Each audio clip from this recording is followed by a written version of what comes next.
Hi guys, demo lang namin sa inyo itong brand new Toyota Veloz. So basic setup, nilagyan natin siya. So nilagyan natin ang black garnish set. Ito yun, para mas matapang yung look for the new Veloz. Then black garnish door handle, door bowl. Ito yun with keyless entry.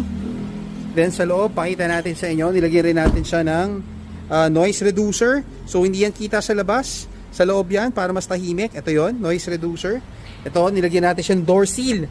Iwas yung mga gasgas, yung mga umaakyat. Ito yon, door seal. Para hindi magasgas yung unit.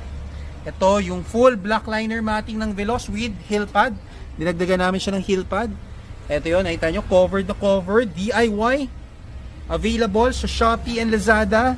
So, compare nyo yan sa mga dish matting. Ito, covered na covered, pati ilalim. This is for the Veloz. Then, steering wheel cover. Yan, kinabit natin para protection. Tignan nyo.